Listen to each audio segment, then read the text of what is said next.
I'm Faye, and I work in an office at a university hospital.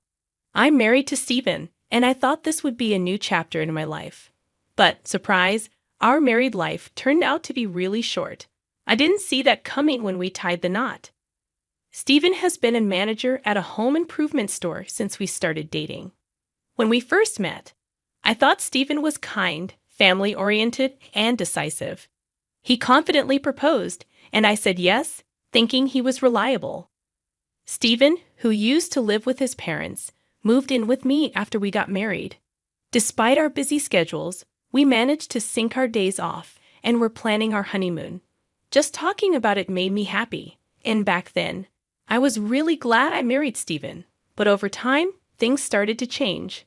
Our home, where Stephen and I lived, was a 3-bedroom apartment just 2 years old. It was new, albeit a bit far from the city and not a luxury high-rise, making it reasonably priced. Considering all factors, I decided to go for it, and living there was pretty convenient. Stephen wasn't into luxury, so it was comfortable for both of us. Then one day, Stephen told me, "My mom and sister want to come over tomorrow to see our new home, so I've invited them." My initial reaction was that he should have talked to me about the date, considering I had work the next day while he was off. His decisiveness was good, but sometimes it hurt me when he didn't consider my feelings. I said, "I'll be at work, is that okay?" Stephen replied, "Sure, we'll just take a quick look around the house, and that's it." I agreed, thinking it would be a simple visit. However, when I got home the next evening, the atmosphere was lively. There was a pleasant smell, and in the living room, Stephen, my mother-in-law, and sister-in-law had prepared food and drinks, enjoying themselves. "What's happening?" I exclaimed. My mother-in-law, looking a bit tipsy, greeted me enthusiastically. "Oh, Faye, you're home. Done with work?" "You've been working hard." My sister-in-law, with a cheerful expression, said, "Hey, Buffet, you must be tired. But wow, this house is amazing. It's not fair that you get to live in such a place." Stephen was enjoying the moment, and I was the only one feeling out of the loop. "I was told you were coming for a house tour, but did you plan on having dinner as well?" I asked, trying not to upset them, as what was happening differed from what Stephen had told me.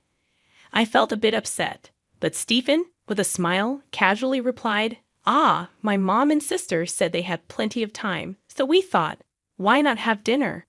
Even though he said it was their time he was considering, not mine. I wanted to convey that I don't dislike my mother-in-law or sister-in-law, but I don't want to be on my toes in my own home. However, Stephen said, "My dad is not around anymore, and it's always just the two of them. They need a change of scenery once in a while." He said this in a carefree manner. Hearing this, my mother-in-law said, "Stephen is such a kind boy, Faye. You should appreciate that you got to marry Stephen," as if I was being taken care of by Stephen. I wanted to retort, "I'm working and earning too, you know." But then I thought, maybe it's okay to let them have a family dinner once in a while. So I decided to step back. I didn't want any conflict, and they had bought the groceries and prepared the meal themselves. But then my mother-in-law said something that left me shocked. "But this fridge is stocked with good meat, high-quality meat. Really, it is delicious." I couldn't believe my ears for a moment. My mother-in-law and sister-in-law were clearly using our groceries. The alcohol and snacks my sister-in-law enjoyed were the exact ones we bought. "Didn't you get these yourself?" I asked. My mother-in-law nonchalantly replied, "Well, if there's this much in the fridge, no need to go shopping, right? Going to the supermarket is a hassle." She said it without any remorse. To add to it, she said, "I'm tired now, so if you want to eat something, Faye, you'll have to make it yourself." I was genuinely angry about the whole situation. Though my emotions were ready to burst, I somehow managed to suppress my anger and responded with a forced smile. "Is that so?" "Well, I'll handle my share then," I said, heading to my room. It seems some of my frustration leaked out when I closed the living room door, making a louder noise than intended. Shortly after, I could faintly hear my mother-in-law and sister-in-law talking. "Oh my, is she always this rough? Is she okay?" My sister-in-law added, in such a nice house. I wonder if Faye won't end up breaking something, right? Stephen casually responded, I'll remind her later. She's probably just tired from work. And after all that, my in-laws left without cleaning up. Stephen even came to my room and lightly scolded me. What's with all the irritation?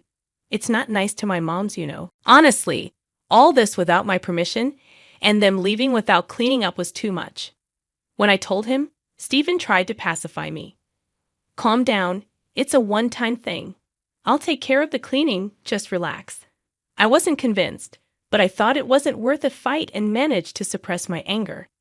I forcibly considered it part of Stephen's family love and regained my composure. With our honeymoon approaching in a month, I didn't want to ruin our relationship. After all, this wouldn't happen again. Now I just need to focus on our honeymoon and lift my spirits. However, that honeymoon turned out to bring misfortune. A month later, we embarked on our honeymoon, a 3-night trip to Alaska. While I wouldn't have minded an overseas adventure, Stephen preferred to keep it simple. He felt staying within the country was sufficient, so we settled on this plan. The hotel we chose was nice, and we enjoyed the local cuisine, hot springs, and the mesmerizing northern lights, creating cherished memories. As our delightful journey neared its end, we began our journey back home, feeling a tinge of sadness that it was over. We talked about planning another getaway someday. However, just as we were about to reach home, a sudden realization struck me. Did I remember to lock the bathroom window before leaving the house? Living on the 4th floor of an apartment building with a small bathroom window, I didn't think there was a risk of burglary. Still, the thought crossed my mind, and I mentioned it to Stephen. His casual response was, It'll be fine. My mother and sister are there. I was perplexed. What? My mother-in-law and sister-in-law are at our house now. I didn't hear about this. Stephen, with a calm expression, casually replied, Oh, didn't I tell you? They said they'd clean up while we're away. It's really helpful, you know. Dust piles up after 3 or 4 days. He said it cheerfully, revealing that he had given the house keys to my mother-in-law without informing me. This revelation stirred my frustration once again. From that point, I barely spoke to Stephen and hurried home faster than usual, anxious about what was happening in our house. Upon entering the living room, as expected, they were having another gathering. Moreover, dishes made from food likely taken from our refrigerator were spread out. Oh, you're back. Did you have a good time? My mother-in-law casually called out. I was in no state to give her a proper answer. Despite her mention of cleaning up, the place was messier than before, and there were even more bags from my mother-in-law and sister-in-law. Seeing all that, I couldn't contain my frustration any longer. Enough. What are you doing? Please go home. This is our house. It's a problem if you keep doing as you please, I blurted out, unable to hold back my emotions. My mother-in-law remarked, Why are you so upset? I'm not in a position to say anything. This is Stephen's house, so there shouldn't be a problem with whatever we, as his family, do. My sister-in-law, adopting a somewhat arrogant attitude, added, Exactly, Faye. If anything, we have more right to live here than you. I just can't grasp their perspective. I'm contributing to the expenses of this house too, you know. It's as much my home as it is yours, so I expect you to seek my permission as well. I was overcome with a sense that I no longer wanted to hold back. There was also a concern that if I didn't speak up, they would overstep their bounds. What fueled my determination further was the unexpected remark, Hey, Faye, you need to stop. How can you speak to my family like that? We're all going to live here from now on. Don't be so selfish. His words left me momentarily stunned. Living with these in-laws? Was it decided without my knowledge again? Unable to suppress my frustration, I retorted back to Stephen. So why do you make decisions on your own without informing me? Can't you consult with me at least once? Who's being selfish here? This is ridiculous. The cheerful atmosphere from our honeymoon trip was nowhere to be found. The room had turned into a battlefield, but as always, Stephen was the one to put an end to the tension. Enough. "If you dislike living here so much, Faye, you can leave," he commanded, as if delivering a final blow. Surprisingly, his words had the opposite effect on me. They brought a sense of calm. It dawned on me that I couldn't continue living with these people. If that's the case, there's no reason for me to stick around with Stephen and the others. I could have questioned Stephen when he made that statement. "Are you sure about that?" However, my inclination to avoid further entanglement prevailed. Thus, I nonchalantly responded, all the while sporting a smirk. "Okay, got it. I'll be out of here in no time." My mother-in-law and sister-in-law might not have grasped why I was grinning, but they would eventually figure it out. Subsequently, I swiftly packed only the essentials and left the house. Stephen's parting words were "cool off for a while," but I was already composed and harbored no intention of returning. He seemed to assume I would come back.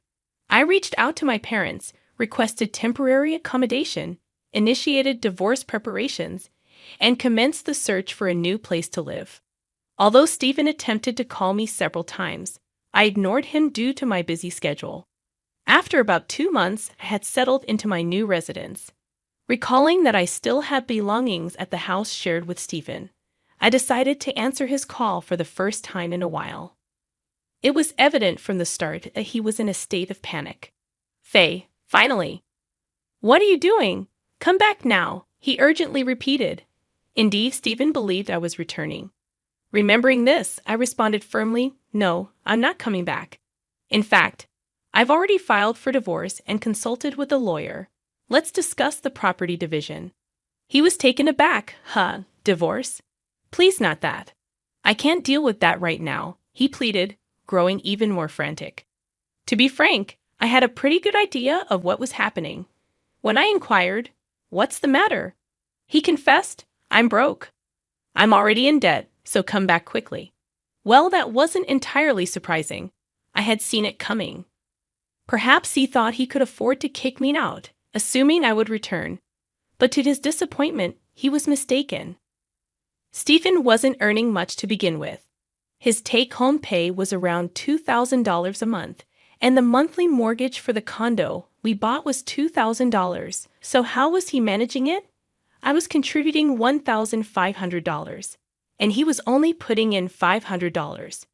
Given that I was earning over 3 times his salary, it wasn't an issue. That's why I covered all other expenses like utilities and groceries. Even our honeymoon had to be modest because he claimed he had no money. At some point, I realized that it wasn't that he had expensive tastes. He simply lacked the income. Once I left, he had to shoulder all the expenses on his own. The condo was in his name, and the payments were deducted from his account. Consequently, with my departure, he lost the $1,500 I used to contribute every month. To make matters worse, Stephen's unemployed mother-in-law and sister-in-law were now living with him, undoubtedly adding to the living expenses.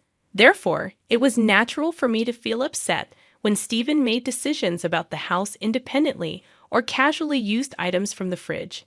With just his salary, they wouldn't be able to make ends meet for a month, and drowning in debt seemed inevitable at this rate. My mother was furious, demanding, "Why did you kick Faye out? Come back home immediately and do something."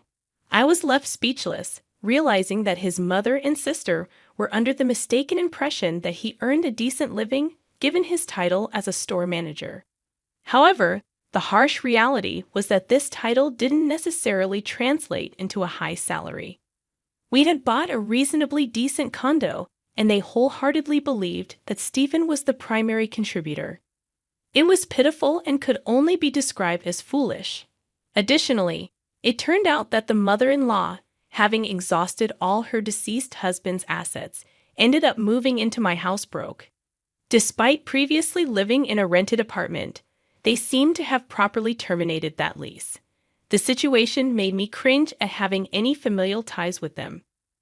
Now more than ever, I wanted to finalize our divorce. Upon suggesting, "Proceed with the divorce process with your lawyer. Then we'll discuss the financial aspects," Stephen responded, "Oh, really? Okay, so all I have to do is fill out the paperwork with my lawyer and send it back to the court, right?" His voice sounded relieved. Our divorce was finalized without any complications. While visiting my previous residence to organize my belongings, I completed the shipping procedures for my luggage. Despite his mother and sister being present, Stephen said, "Phew, you really saved me, Faye. I'm already $10,000 in debt. If things continue as they are, it's going to increase by another $5,000 this month." I was shocked at how rapidly he accumulated such a substantial debt. Evidently, his mother and sister had extremely poor spending habits, yet they seemed shameless, grinning while relying on my financial support. So, I suggested, how about your mother and sister start working for the money? If all three of you contribute, it should somehow work out, right? Stephen and his mother were taken aback, and he questioned, Aren't you going to help us out? What does that mean? Calmly, I responded, What does that mean? That should be my question. Why should I cover your living expenses? Earn your own share. I didn't say I would pay. I said I would consider it. So I came up with a way for you guys to sustain yourselves. They started making a commotion, insisting, this wasn't our agreement. Are you really our daughter-in-law? I replied, I'm not your daughter-in-law anymore, so good luck. I then got into my car and left my former residence. After a while, my mother-in-law and sister-in-law reluctantly began their job search. However, due to their laziness, they didn't make much progress. Meanwhile, the loans kept piling up, and living expenses continued to grow. Despite this, they maintained extravagant tastes, and Stephen's debt only escalated. Eventually, he resorted to borrowing from some risky sources, living in constant fear of debt collectors. On the other hand, I could finally use my hard-earned money for myself, enjoying hobbies and travel. Living a fulfilled life motivated me even more at work. One day, a colleague at work, who had been a listening ear during my complaints about Stephen, approached me and said, You've been glowing recently, Faye. This became an opportunity for us to start dating, further enriching my daily life.